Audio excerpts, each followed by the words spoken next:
देशात नावाजलेल्या साताऱ्यातल्या एका शाळेमध्ये मुलांवर लैंगिक अत्याचाराचा प्रयत्न झाल्याच्या घटनेनं खळबळ उडाली। यामधले आरोपी ऋषिकेश सुभाष चव्हाण याला अटक करण्यात आली आहे।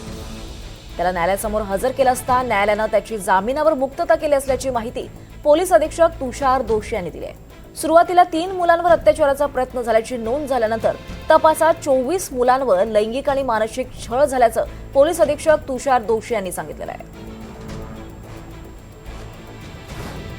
काही बालकांनी तिथल्या तक्रार केली, बॅड टच म्हणजे काही ठिकाणी हात लावणे, पैसे मागणे, धमक्या देणे, मारहाण करणे अशा प्रकारच्या कंप्लेंट दिलेल्या आहेत। विविध बालकांनी दिल्यात त्या। सुरुवातीला 3 होत्या, आता एकूण 24 अशी वेगवेगळ्या प्रकारच्या आहेत। त्या सगळ्यात हे नाही आहेत। अशा प्रकारच्या कंप्लेंटच्या आधारे गुन्हा दाखल आहे पोक्सको अंतर्गत आणि 115(2), 351(2) असं भारतीय न्याय संहिता म्हणजे मारहाण करणे आणि हे करणे आणि पोस्को कलम 2 आणि त्याच्यामध्ये जो आरोपी आहे त्याला अटक करण्यात आलेली आहे।